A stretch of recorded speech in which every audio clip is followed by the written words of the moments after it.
Inside the Magic, show number 466 for March 10th, 2014.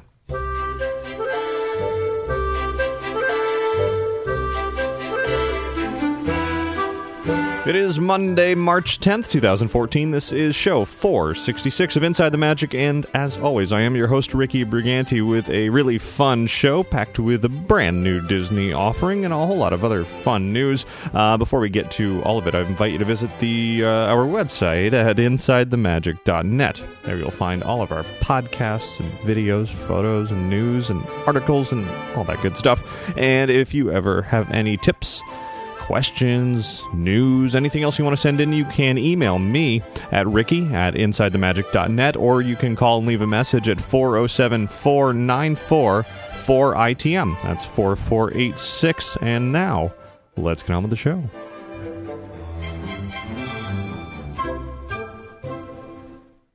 This week's episode of Inside the Magic is brought to you by Magical Travel. You can save up to 30% on rooms at select Walt Disney World Resort hotels when you travel between March 14th, that's coming up in just a couple days, through June 15th. You can upgrade a room to a room and ticket package and get one more ticket day for free.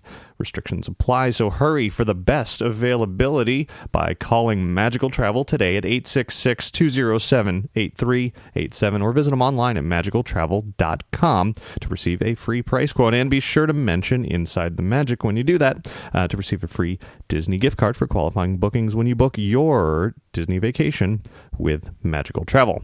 And thanks very much to all contributors to Inside the Magic. If you're clicking through any of the affiliate links on the website or making a donation, I appreciate all of your support. And now let's get started with a trip around the world.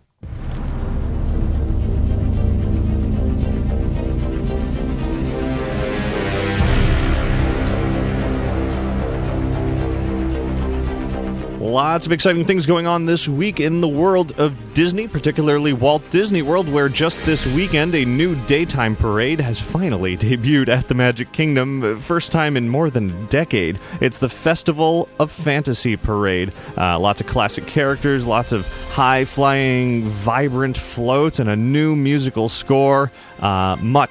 Much more about the new parade later in this week's show. For now, let's get through all of the other news that happened this week, starting with the topic of My Magic Plus. It's been more than a year since Walt Disney World first announced that whole concept of My Magic Plus, FastPass Plus, Magic Bands, all of that.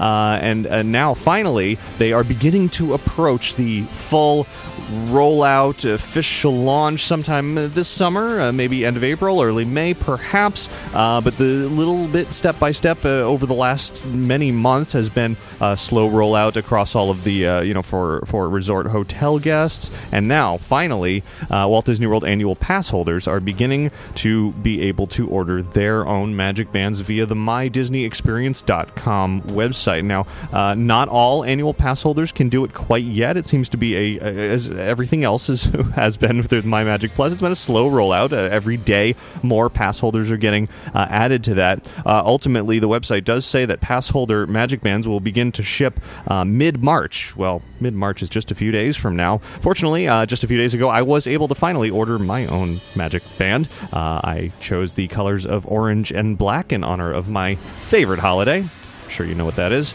And so I'm looking forward to receiving mine. I kind of wanted to hold off. I haven't talked a lot about this whole system over the last few months because things have changed a lot. And I didn't really want to talk too much about a system or a way of doing things that was just going to be completely wrong 2 weeks later or a month later. So now as we're moving forward, it's good to hear that things are winding down, but that doesn't mean things aren't going to continue to be tested and changed, even so much as I've heard of many people who have already used the Magic Band system have gone through some online surveys from Disney, official surveys, and basically asking them what they thought of the system, and then asking some very intriguing questions. Currently, the system only allows those who are using FastPass Plus to choose up to 3 attractions in advance, ride reservations or show or parade or whatever reservations, 3 per day for 1 park only.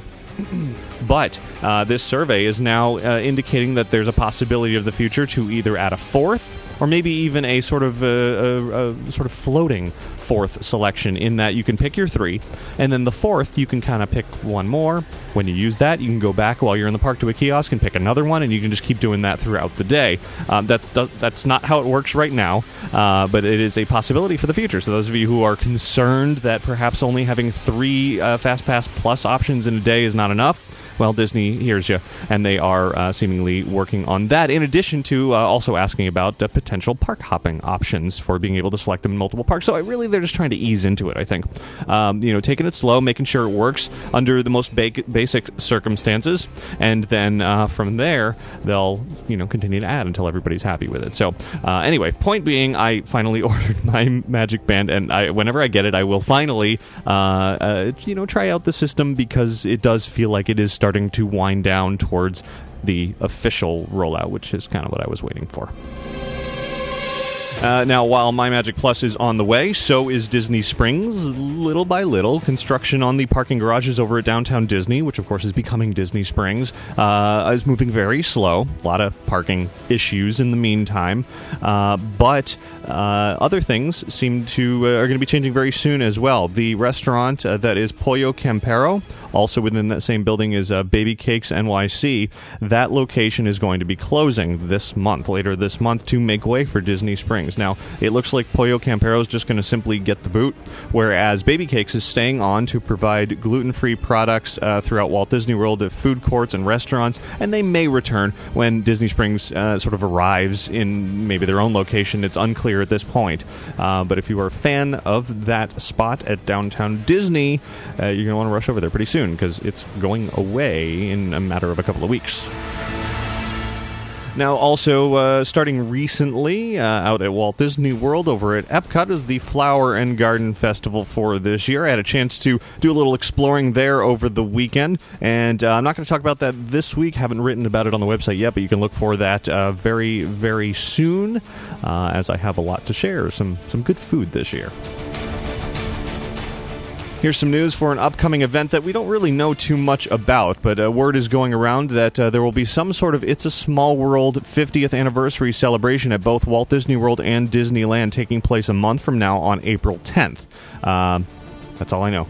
So once I find out more about what exactly that means, I will certainly share it. And speaking of upcoming events, here's a really bizarre schedule for an upcoming annual event. The Walt Disney World Swan and Dolphin 5th Annual Food and Wine Classic has its dates set for this year, and it's many months from now, but they've set it for October 31st and November 1st. That's Friday, Halloween, and Saturday, the day after Halloween. I can't imagine a lot of people are going to take the opportunity to go to the Food and Wine Classic on Halloween night, but hey, you never know. Maybe they'll turn it into some sort of costume event. But, there it is. Now you know the dates. It's obviously quite a while away, but you can plan accordingly. Turning out to Disneyland, they've finally announced the official reopening date for Big Thunder Mountain Railroad, which has been closed for quite a long time for some major upgrades and enhancements and a general refurbishment. The attraction is going to officially reopen to the public on March 17th, which is a week from now. And it's already been going through a lot of testing with the cast member previews and other previews as well. And a lot of really good things are being said about the new special effects that have been installed there.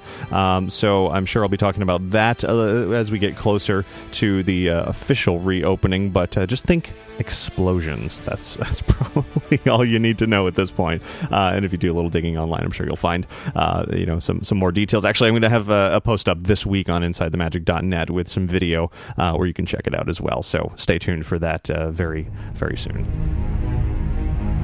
Speaking of new details, and a train ride for that matter, not Big Thunder Mountain, but actually back out here in Orlando at Universal Orlando, just today, they have promised some new details for the Hogwarts Express train, which will be linking Universal Studios Florida to Islands of Adventure. We're going to see and find out some new details this coming Friday, which is pretty exciting because we don't know a whole lot about it other than the fact that it's going to take you from one park to the other, and there will be things going on while you're on board. So it should be a lot of fun to find out exactly what they've decided to unveil. A teaser image that they put out clearly shows Platform 9 and Platform 10, and a little bit of a teaser in the middle at King's Cross Station. Well, of course, that would be Platform 9 3/4, somewhere there in the middle.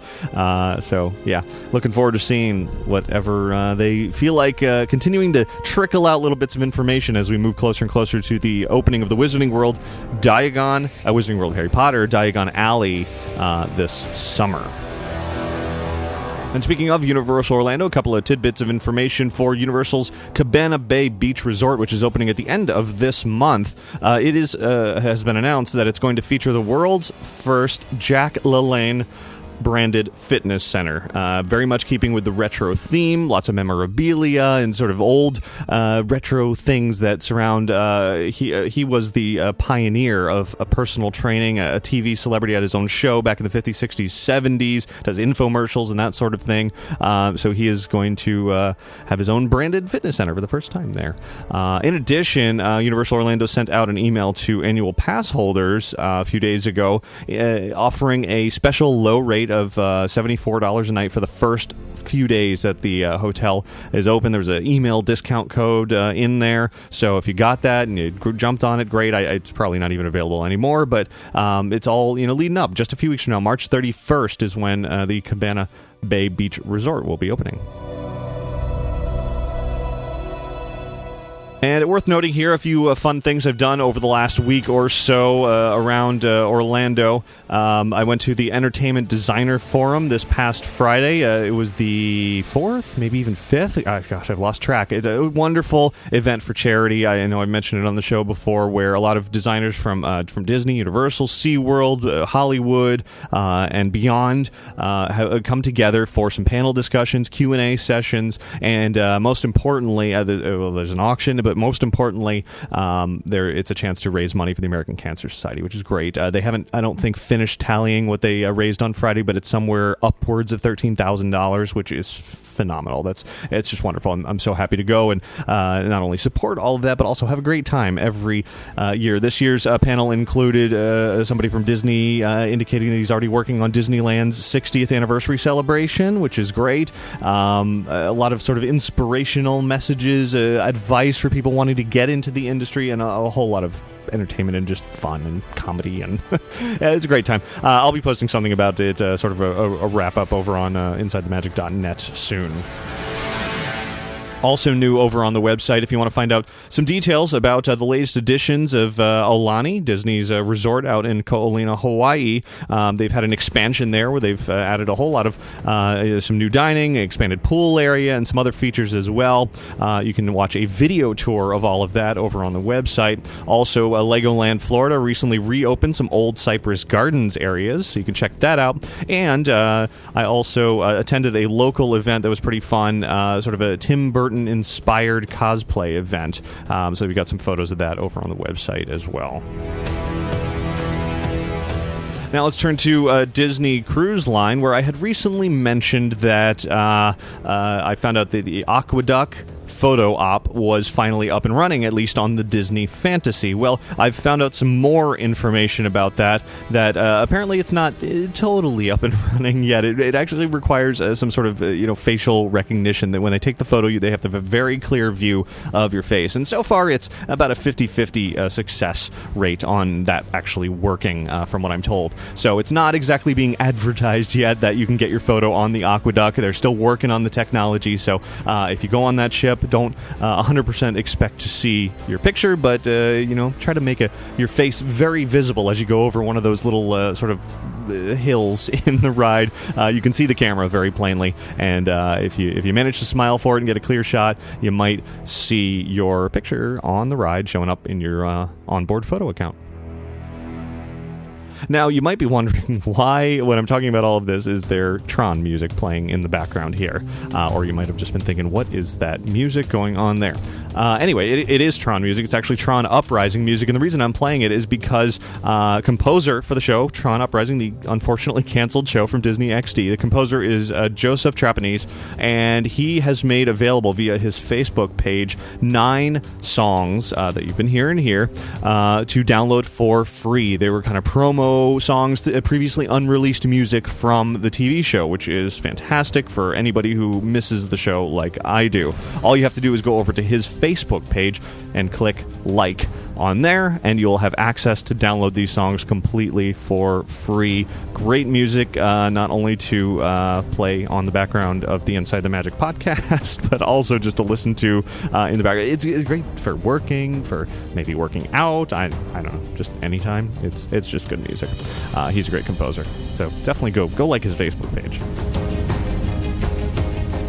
Now let's turn to the world of comic books. Here's a really fun announcement, a teaser for an announcement this week. Disney and Marvel, of course, have been working together for Seekers of the Weird, which we've talked about for quite a while. Back in October, we sort of talked about the beginnings of that. It's a comic book based on the Museum of the Weird comic from many, many years ago. 2 of those 5 issues have been released so far. It will be a 5-issue run ending in May. Now, we're already looking ahead to the next in the series of the Disney Kingdoms line, this line of comic books that are all going to be inspired by Disney theme park attractions. Well, I was provided by Marvel an exclusive teaser to run on the website this week, and the teaser simply reads in big purple letters the word Spark. And behind Spark was a big number 1. I can't say any more, but if you think about it a little bit, think about Disney Kingdoms, Disney theme parks, a spark, maybe that'll spark some inspiration and you might figure out who might be the main character of this comic book. I'm sure the official announcement will be made soon. If you still don't know what I'm talking about, head over to the website. I think a lot of people have guessed it probably correctly. The comic is actually going to be produced by writer Jim Zub and artist Felipe Andrade, so looking forward to seeing that full reveal sometime in the coming weeks. Now, last week I had mentioned all the excitement about the Academy Awards, the Oscars, of course, Let It Go from Frozen won Best Original Song, and since then, there's continued to be lots of Frozen excitement. The phenomenon certainly isn't going away, and Let It Go continues to have many, many, many renditions online, a really fun one of which actually happened at the Magic Kingdom just a few days ago. Dave from WDW Guided Tours sent me a video clip of that now Oscar-winning song from Frozen being played in a particularly recognizable way on a recognizable instrument. So let me share just a clip of that for you here. I think you'll get the gist right away.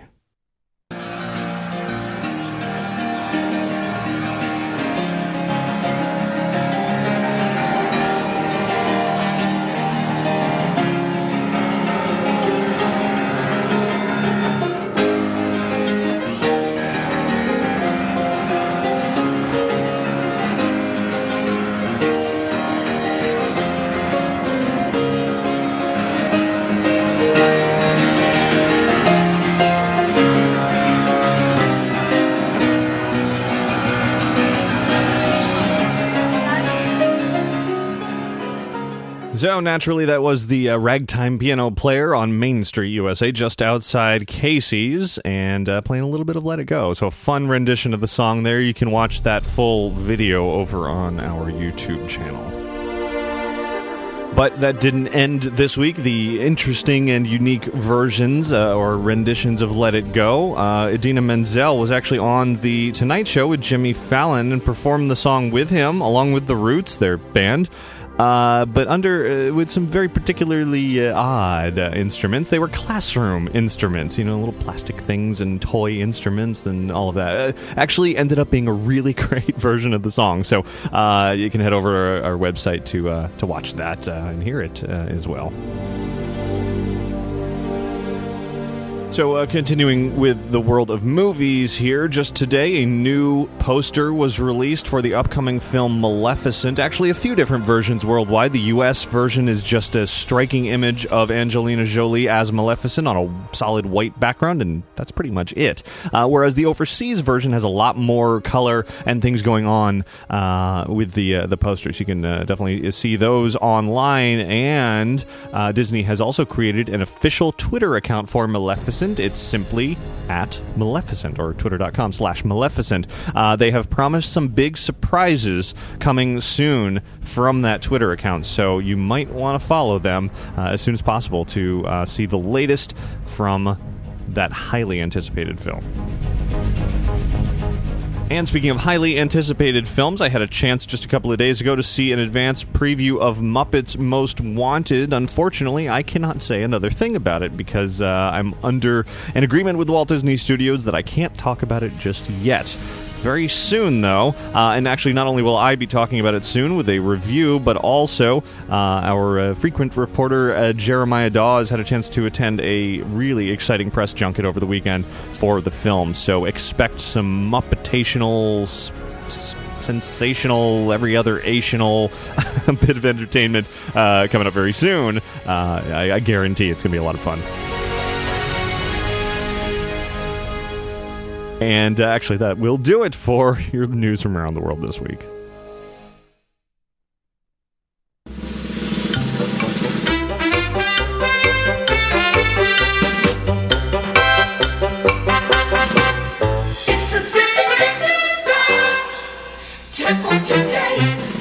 As I mentioned at the top of the show, and we'll be talking about extensively in just a minute, the Festival of Fantasy Parade debuted at the Magic Kingdom this weekend, and I've got a tip or two for it. Number one, it is an incredibly detailed parade that you cannot see everything at once. So my tip is to go multiple times if you can. Go on one side of the street and watch it, and then next time come back. It's only once per day. It's the 3 p.m. parade, daytime parade.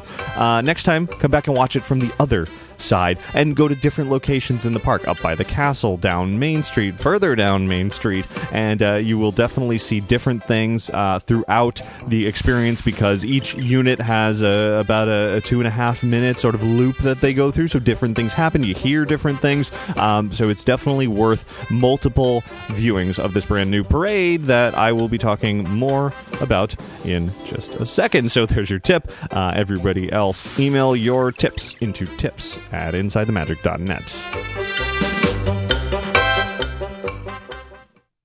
Hear ye, hear ye!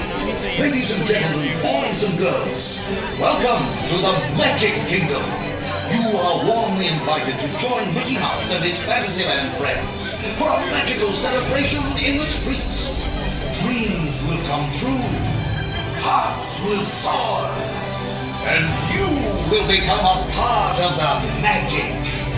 For the time has come to take your places and prepare to welcome the wondrous and wonderful Disney Festival of Fantasy Parade!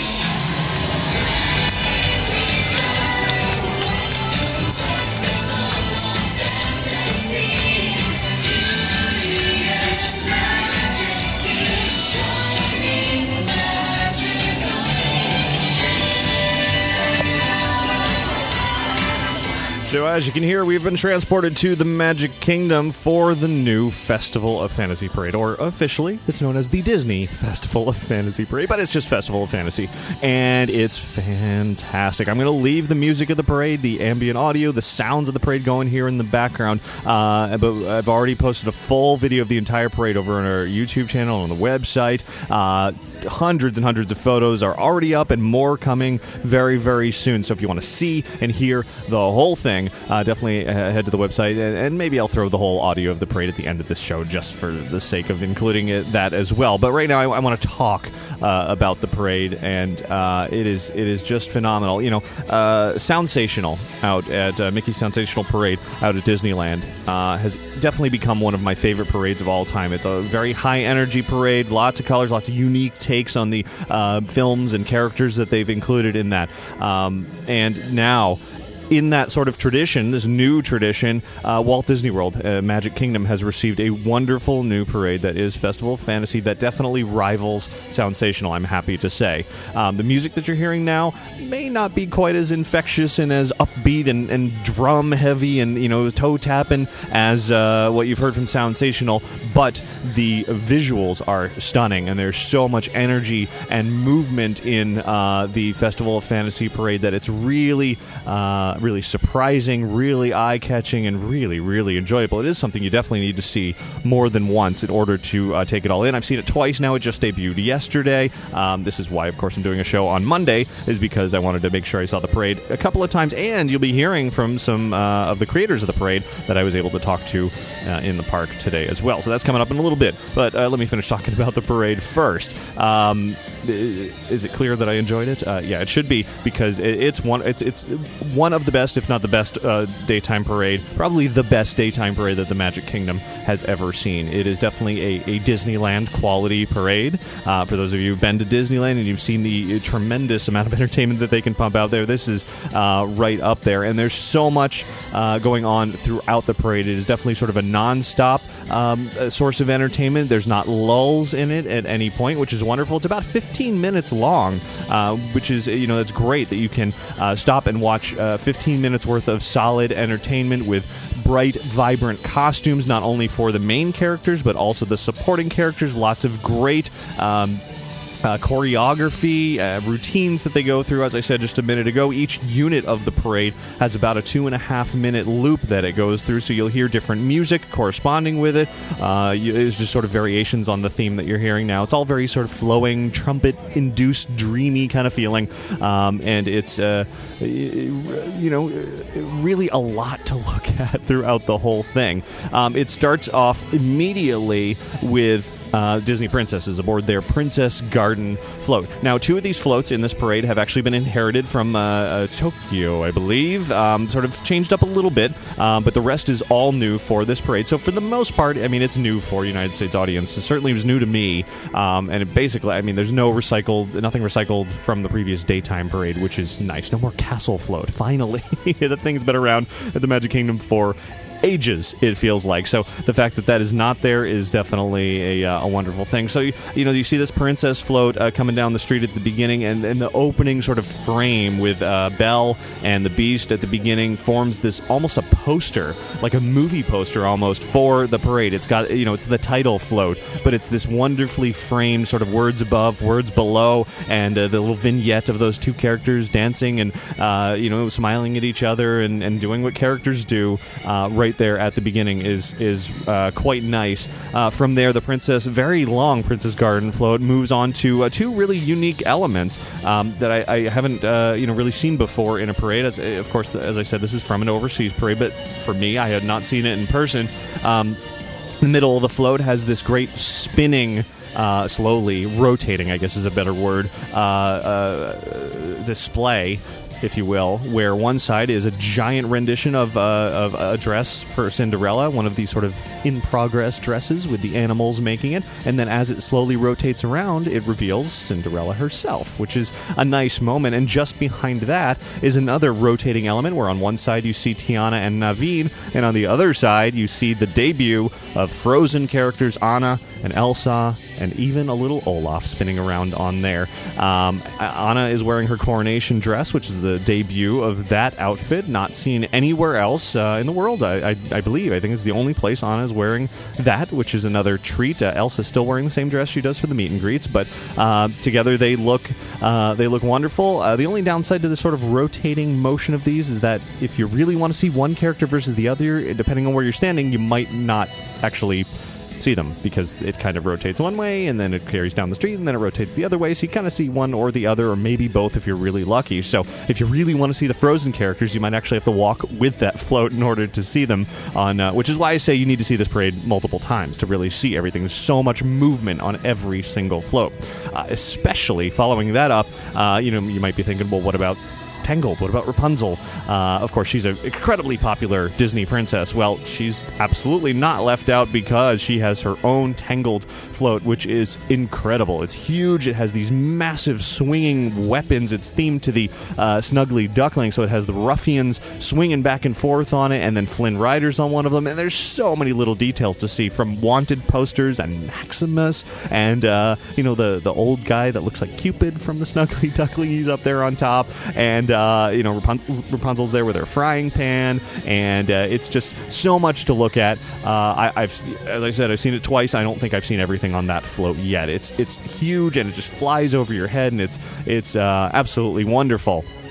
The highlight, however, despite all of that princess goodness, and I guess I should say that Brave, there's a Brave float, Merida's there, which is a little weird. She's kind of on top of a giant bagpipe doing clapping motions and waving her arms around, not actually being very Merida-like. It's kind of odd. But the little bears are on that float as well. But after that, the highlight, the absolute must-see moment of this whole parade is the one that I was looking forward to most, the Sleeping Beauty unit. When I was standing in front of Casey's the first time I saw this parade, and the first time that I saw the Sleeping Beauty coming around that corner, around, the hub, start to make its way down Main Street, my jaw literally dropped. This is an incredibly unique, different, something I've never seen before out of a Disney, especially not a Disney daytime parade. It's wonderful versions of Flora, Fauna, and Merryweather, the fairies from Sleeping Beauty. They're kind of leading it, and they're happy at first, but then they realize coming up quickly behind them is this sort of epic battle between Prince Philip. He's there. He's in the parade in this great new outfit, and he is battling Maleficent as a dragon, and she's huge, and this whole thing is sort of steampunk themed, inspired. It's not exactly steampunk, but it's inspired by steampunk, and it's amazing. There's also her henchman, big raven with flapping wings, and these thorn stilt walker guys, and Philip goes through this battle routine where he's got his shield and his sword, and he's swinging it around, and then it's time to face Maleficent the dragon, and she moves her head and wags her huge tail back and forth practically over the heads of guests. It's enormous. You have to look way up to see it. There's you spinning cogs and wheels and gears inside of this steampunk version of the dragon, sort of this mechanical version of the dragon. But then she rears her head back, opens her mouth, and out comes this burst of huge flames. And every single time it happens, everyone goes, "Oh!" and ooh and ah, and claps and cheers, and it's just a wonderful moment that you want to see over and over and over. I would want to walk the entire parade route and just watch this one unit, repeatedly. You have to see the whole loop of that. I've actually posted video over on our YouTube channel of that sort of little mini battle that happens. It's just wonderful. It is the coolest thing I've ever seen, probably, out of a Disney parade. It's definitely my new favorite parade thing of any sort, and I every time I'm in the Magic Kingdom, I'm going to make a point to, at the very least, see that part of the parade. It is just so very, very cool and so photogenic. I mean, the whole parade is, but taking a picture of giant fire spitting out of a dragon's mouth in front of Cinderella Castle, that is the ultimate photo op, really. So, yeah, I can't say enough great things about that. There's also Peter Pan with shooting cannons and Captain Hook swinging on the bottom, and Peter Pan and Wendy up at the top, and the Lost Boys that are sort of Newsies inspired leading off the whole thing. A lot of energy and dancing around for that, along with the big crocodile that might be familiar to those who have seen a previous, no longer around Walt Disney World parade. And in fact, there's a lot of actually little elements here and there on different floats that have been inherited from previous parades, which is a nice touch. Spectral Magic and the previous daytime parade, and just sort of little tidbits here and there. There's a Little Mermaid unit with Sebastian leading the way. Sebastian is one of those things that came over from a previous parade, and Ariel is perched up on top, very happy, flapping her fins, very similar to Soundsational, actually, where she's kind of bouncing around at the top of the float, and Flounder's swimming around on top of around her head. And there's a Pinocchio float, which is the other one that's borrowed from overseas, or taken from overseas at this point, and a big colorful version of Monstro and lots of other elements from the world of Pinocchio, and Dumbo is on there as well, and Timothy Mouse, and then of course mixed in with all of that is Mickey and Minnie and Donald and Goofy, and then there's this sort of cavalcade of characters near the end where, they're like, okay, here were all these really cool floats, and at the very end they're like, okay, here's a whole lot of other characters that we want to show you. Snow White and the Dwarves, and Alice in Wonderland, Mad Hatter, White Rabbit, and Chip and Dale, and just to sort of all these characters just come seemingly out of nowhere. So that's a nice, great photo moment at the end, and then it all wraps up with a big balloon with Mickey and Minnie on it. Just overall, absolutely exceeds expectations. I mean, I had high hopes for this parade, and it just blew me away. I want to see it over and over and over. If I had a complaint about it, it's what you're hearing in the background here. It's the music is not... It's not driving. It's kind of background music. It's good music, and there's some strains of Soundsational in there that you might recognize. The Mickey Mouse theme. There's some strains of some other parades as well. But it just overall, it doesn't sort of drive home this. You don't walk away singing the theme song of the parade, or at least I didn't. Whereas Soundsational, I get that parade music, I get that stuck in my head for like weeks at a time. But Soundsational is dependent on the music. It's Soundsational. It's really, driven for that parade. The parade was designed for the music, whereas this one is a very, very visual, kinetic experience, and then there's music that supports it. A different take on it.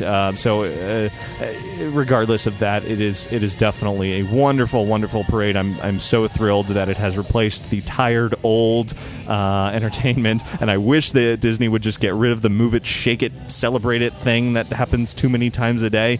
And I wish they would just run Festival of Fantasy a couple of times during the day now. That would be wonderful, rather than just running it once, because once is not enough by any means. Now, I had a chance to, as I said, I talked to some of the creators of this parade today, one of which is a name you will surely recognize. He's Steve Davison. He is the man behind so many great Disney shows in recent years, including World of Color, including Soundsational Parade, and now Festival of Fantasy Parade. And I want to share with you right now my conversation with him, where he shares some behind-the-scenes details of the creation of the new Festival of Fantasy Parade. I'm Steve Davison. I'm the creative director for the Festival of Fantasy Parade here at the Magic Kingdom in Walt Disney World. Wonderful. The parade's fantastic. Definitely one of my favorites Disney has produced in a long time, maybe except for Soundsational in California, which I know you had a small hand in. Yeah, so tell me, coming from Soundsational to this, how do you approach a whole new sort of perspective on another inventive parade? A lot of it for this was the word epic, that Magic Kingdom has not had a parade in quite a while, and I really wanted to make something grand and a really kind of grand spectacle that everyone would just go, wow. So the scale is quite immense for this parade, and it fits because Main Street's so much bigger here than California too. So when we start designing things, it's really about, how do we get the biggest impact? How do we get, in a sense, the biggest smiles and the biggest crowd reactions? I think, especially with the dragon, it's really kind of taken on a life of its own, and when people see it, they just get very excited and a little bit overwhelmed, I think, because they're just like, wow, they actually made Sleeping Beauty's dragon in full scale and brought it to life in the street. But, Soundsational was a different animal for California. We wanted to do something more traditional with that. And then here it was like, we're going to just make the biggest wow we can. Well, while we're talking Soundsational, the music out there obviously starts with a drum line, very upbeat, very this, and this is a little bit more traditional, sort of dreamy, fantasy feel. Why did you go in that direction for this music? Well, my direction to Mark Hammond, who actually did both scores for me, was trumpets. It wants to be regal, it wants to be royal, it wants to be celebratory, and that's really the big words for this. That the music had to embrace the grandness of the parade, and I think we kind of did that pretty well. But give each one a life of its own. And that's what's fun with all the new sound zones we put in for the park. The park has the best sound system in the world now. And it's only going to get better over time as they finish it all up, past opening. But I think it's musically, it's about really capturing you here. And when we put together the list of the characters we wanted to do, I think the music fits that very well. It has the word fantasy in it, where Soundsational feels like, really kind of, driving rhythm, where this one was a little more, it lets you breathe and move a lot more. Well, you mentioned putting together the character list. How do you even approach that? You've got 80 plus years of Disney history. Obviously, you can't fit them all into one parade. Where do you start? Some of it's the best design work. That there were some that didn't make the cut. Alice in Wonderland was a really fun unit that didn't make the cut. There were others too, and a lot of it is it's about boys, it's about girls, it's about both. So you kind of do a mix-up of that and really kind of come with the best lineup that tells the best story, but also tells it fun musically through characters' eyes and content. So it's like, wow, this float's doing this and this float's doing that, and all the choreography we wanted to be different too. So there were like a list of 8 things that we put against every single design and then picked our final lineup. One more question. Obviously the big wow moment, breathing fire from the dragon. What tips do you have for guests that want to see that moment? Actually, a little secret, we're actually going to add more fire.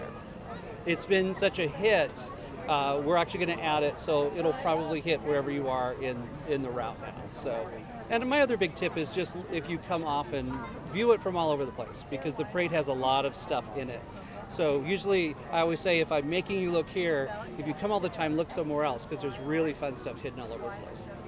A real treat to talk to Steve Davis, and that was actually the first time I had ever met him, despite reading so many wonderful things about him and seeing his great shows. So that was a great treat for me personally, but also, of course, just to hear about the creation of this fabulous new parade is a wonderful thing unto itself. And to learn a little bit more, I also talked to the parade's executive producer. My name is Sarah Wiseman from Walt Disney Imagineering Creative Entertainment. I'm executive producer for the parade. The Festival of the Fantasy Parade is already a big hit, only 2 days in.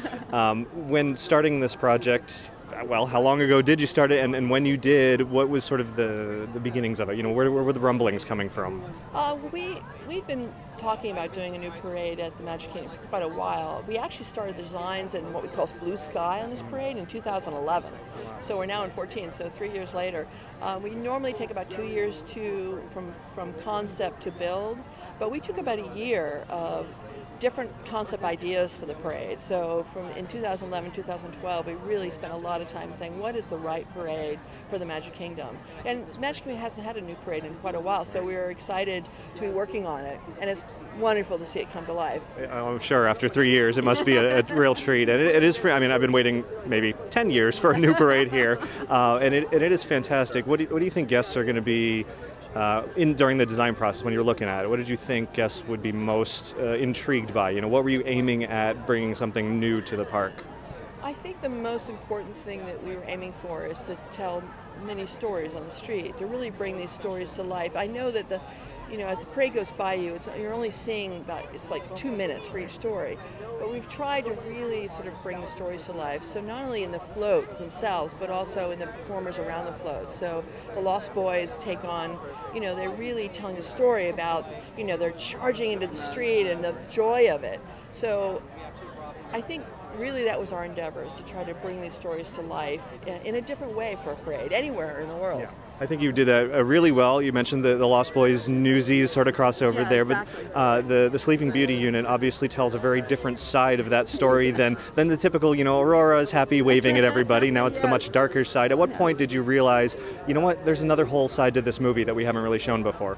Well, I think when we were discussing how to do, we felt it would be really fun to do a dragon as part of this, really bring Maleficent to life in a different way. And when we saw the design, it was really a take of as if a town had come together and put the dragon together with thorns from the castle that are surrounding the castle. So when we saw the design, we was like, oh well, this is going to be fantastic. So I think it's a different way. I mean, we're constantly trying to reinvent how we do parades and how we bring these stories to life. So I think that one.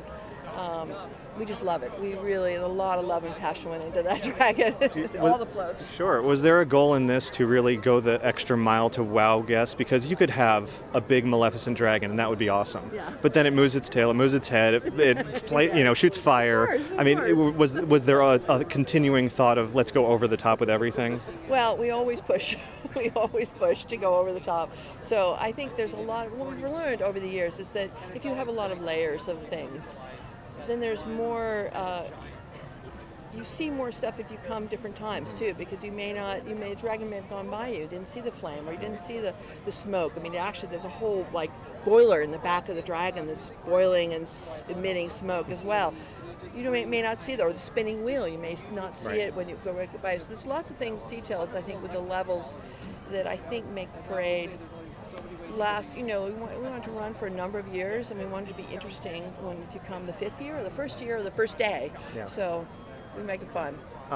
One more question. You're absolutely right. First of all, I saw it yesterday and I saw it today. I'm like, oh, I didn't see that, and I didn't see this. Perfect. Are there any particular little tiny details that you latch onto that you want people to really focus in on that they might miss?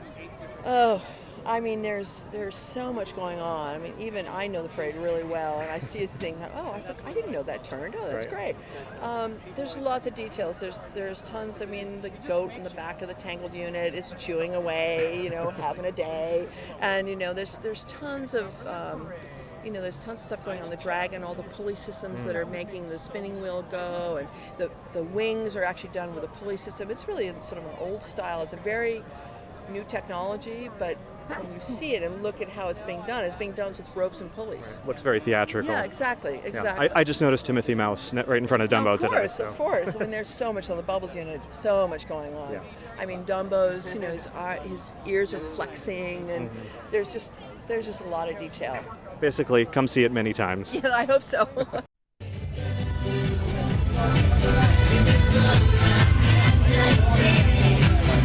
So now you've heard about the parade, you've learned more about the parade. Next step, go see it. Absolutely. If you can't make it there in person, the next best thing would be to head to our website, head to our YouTube channel. I've got multiple videos, lots and lots of photos, more going up very, very soon in a closer look at the parade. Check it all out because it is just a wonderful experience that I'm thrilled to look forward to seeing every time I go to the Magic Kingdom from here on out. So definitely check that out, watch the video, etc. If you just want to simply listen to this music, I am going to include it at the tail end of this show and without me blabbing all over it all over again. So we'll do a little listener feedback here coming up, and then you can stay tuned at the very end to just simply sit back and enjoy the live recording of the new Festival of Fantasy Parade at the Magic Kingdom.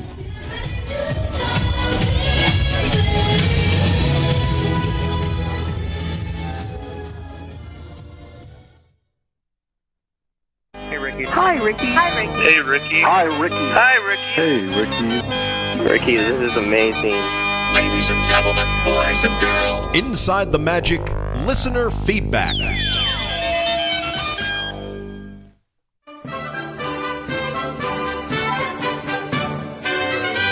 To start off listener feedback here, I actually want to say thank you to all the listeners who gave me feedback live and in person in the park. Of course, the Magic Kingdom was packed on Sunday, not only because it was the debut day for the Festival of Fantasy Parade, but it was also Dapper Day. So between the two, it was a crowded park. And as soon as I put up a picture I showed up several hours in advance to make sure I had a great spot for the parade. And I put up a picture saying, hey, I'm here, this is where, watching it from. And as soon as I did that, within just a few minutes, I had multiple people come seek me out based on that picture just to say hi and all of that. So thanks to everybody who came up and said hello at the park yesterday and today. Always great to see any of you there. If you ever do run into me, definitely say hello. I know some of you had tweeted me on Saturday when I was at Epcot for the Flower and Garden Festival. I was kind of running around taking a ton of pictures very quickly, and I got multiple tweets saying, hey, I saw you go by really quick and didn't get a chance to say hi. So anyway, always great to see to meet any of you while in the parks. So moving on with listener feedback here, we're going to start with a voice message. Hi, Ricky. We're in Las Vegas, Nevada, and my two children and I just watched your Festival of Fantasy Parade online, and yours had the best picture and audio of any that we could find, and I want to say thank you. It was awesome, and we loved it. Take care and keep doing a great job. Well, thank you so very much for that. I do work very hard to make sure that I try to produce the best quality stuff that I possibly can, be it video, audio, pictures, etc.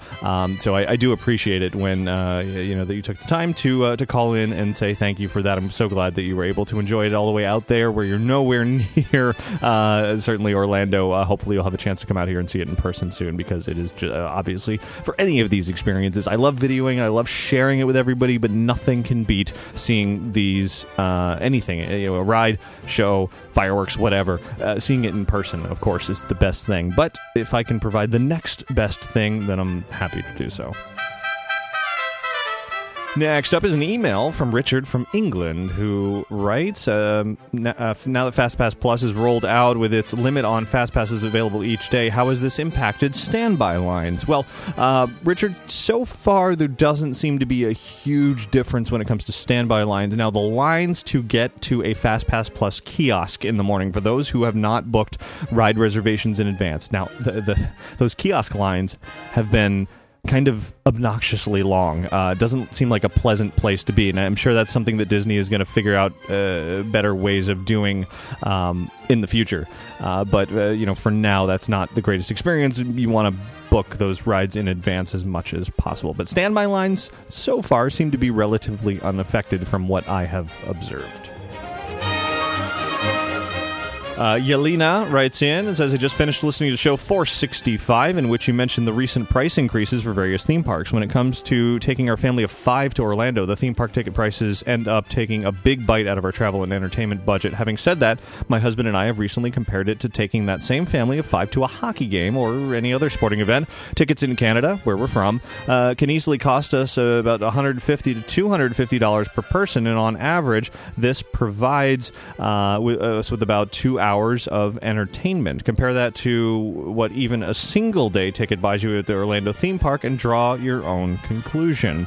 Yelena, great comparison there, because you're right. It might sound expensive that tickets are for a one-day, one-park ticket out here, Walt Disney World for Magic Kingdom, is almost $100. But then, you're right, think of a sporting event and you try to take your family to that, and you are potentially going to pay just as much or maybe a little bit less than that, but you're definitely not going to get upwards of, if you get there at 9 in the morning and you stay till midnight, that is a tremendous amount of entertainment. Now, I'm not excusing the price increases. It is good to put things in perspective sometimes.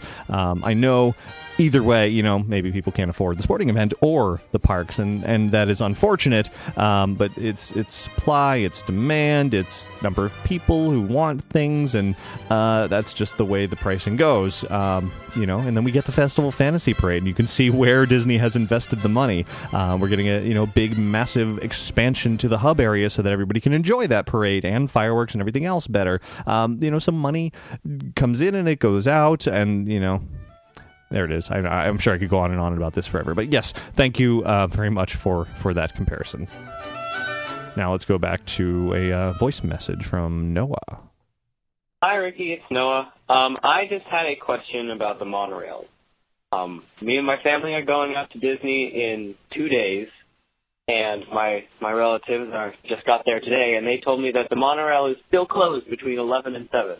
I was just wondering how much longer this is going to go on, and if there was any date on when the monorail will be fully functioning again. So thanks. Love the podcast, as I've said many a time before, and I look forward to hearing back from you. Thanks, Ricky. Bye. Thanks for that call. Unfortunately, I don't have much information to offer you. Yes, the monorails are on a limited schedule right now while Disney makes improvements to the system, and that's just the way it is for now. I'm not sure that they have announced an official end date to that project. They simply want to go through, and the monorails have had some issues, reliability as far as just sort of stopping here and there, and things that it's inconvenience sort of things, and it was probably time for them to simply work on improving. So it's good. It's an inconvenience in the meantime, an extra inconvenience for those who now need to, at certain times of the day, a lot of times of the day, take the ferry boats or the buses or whatever. But ultimately, it will be worth it, I hope. But unfortunately, I don't really have a direct answer to your question. Next email is from Melissa, who writes, just want to start off by saying I really enjoy your show and appreciate the time and effort you put into keeping us updated with the theme park news. My question today is in regards to a non-Disney park. I recently started working at a Florida middle school at the and our end of the year trips have just been announced. One of our class trips is going to be for Busch Gardens toward the end of May. One of my students is trying to convince me to go along as a chaperone. I'm not a fan of roller coasters or thrill rides, and naturally I'm very reluctant to agree. However, as a chaperone, my ticket would be free and I wouldn't have to do any driving. Furthermore, my student is a very sweet girl and I'd hate to disappoint her. Since you visit the Orlando, Tampa parks fairly often, I was wondering if you knew of any potential attractions or shows or any other fun events that someone who isn't a roller coaster fan might enjoy at Busch Busch Gardens. Melissa, great question there. Busch Gardens is definitely kind of a thrill park. A lot. There's a lot of roller coasters. They're building that massive new Falcon's Fury that even thrill seekers might be scared of. Hundreds of feet tall, dropping you looking at the ground, straight down to the ground. It sounds kind of scary. I actually, at the Entertainment Designer Forum a few days ago that I mentioned earlier, the ride's creative director even said he doesn't want to ride it because he's scared. So that says something. It's definitely a thrill seekers ride. Anyway, that is not what you're looking for, obviously. So walking around Busch Gardens is a huge park, and many parts of it are very, very beautiful, very lush. Lots of greenery, lots of plants to look at, lots to explore, fountains and bridges and waterways and that sort of thing. And of course, there's animals all over. Lots of animal exhibits, trails for you to wander through. That alone, you may find enjoyment in. There are some slower attractions. There's when it is operating, there is the Skyway there that you can enjoy and kind of get an overview of the park, which is nice.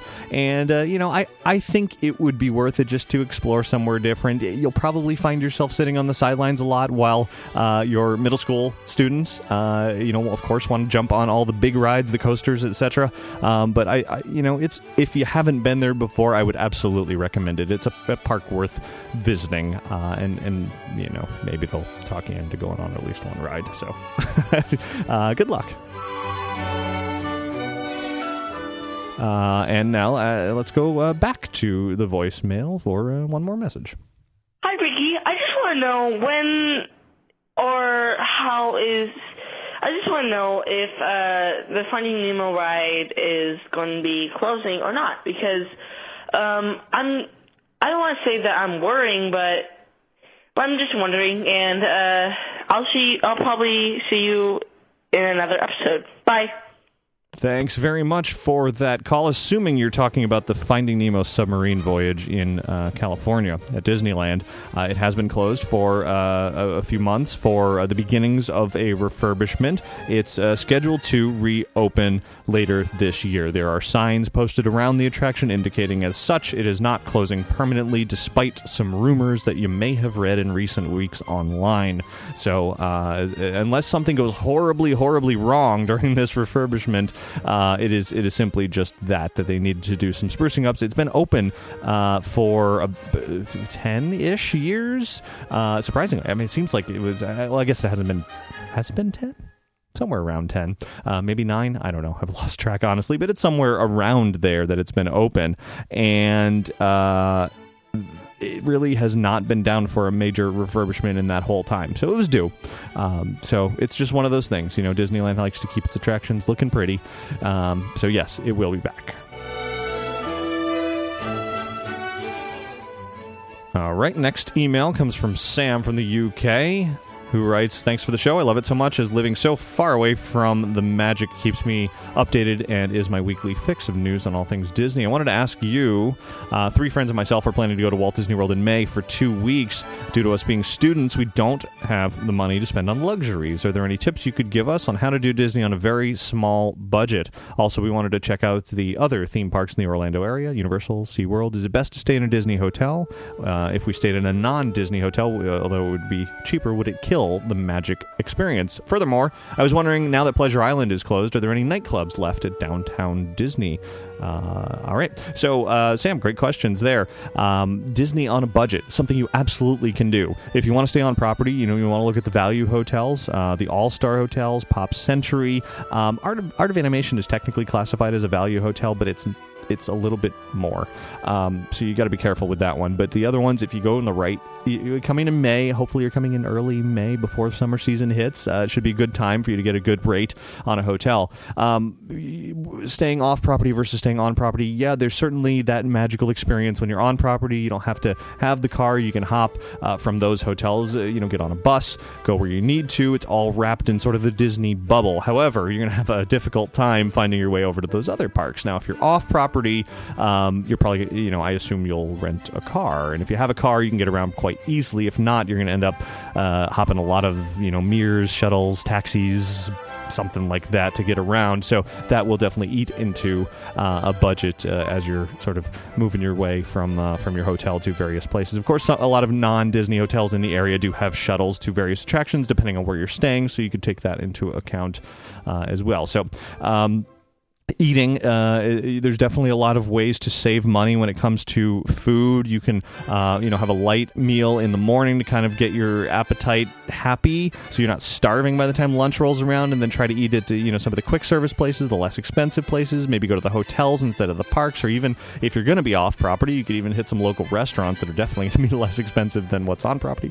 May or may not be as good, but a lot of options there as well. And then, of course, if you can avoid buying souvenirs, you can really just get away with a inexpensive hotel, your park admission, and some food, and that's really all you need to spend money on. So definitely doable. As far as nightclubs, not so much at Downtown Disney anymore since Pleasure Island has gone away. There are certainly nightclubs in downtown Orlando. That's not exactly around the corner, and they're definitely not sort of touristy theme parky things. They're local hangouts. Universal Orlando has City Walk, and there's a lot of nightclubs there, so that may be your next best bet. And that'll do it for listener feedback this week.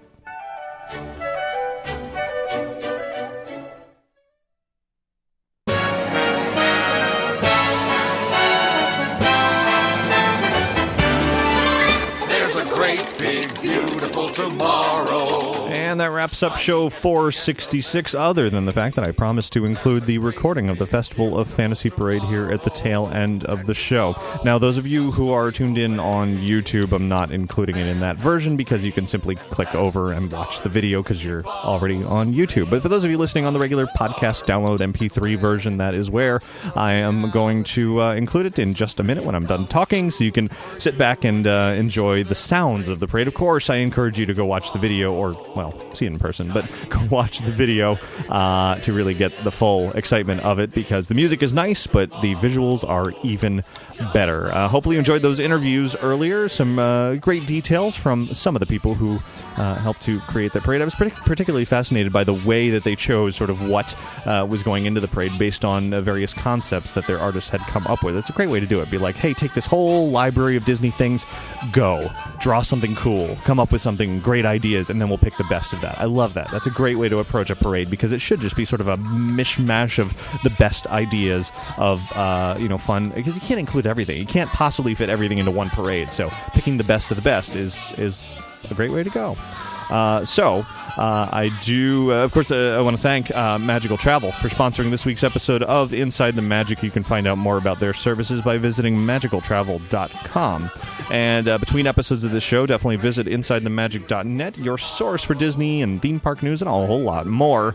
You'll find all of our videos, photos, news, articles, and follow us on Twitter and Facebook, and definitely on YouTube to keep up with all of it. Lots of exciting things coming up in the coming weeks. Certainly looking forward to the Seven Dwarves of Mine Train at some point, so stay tuned for more excitement past the Festival of Fantasy Parade. So thanks to all of you for listening each and every week.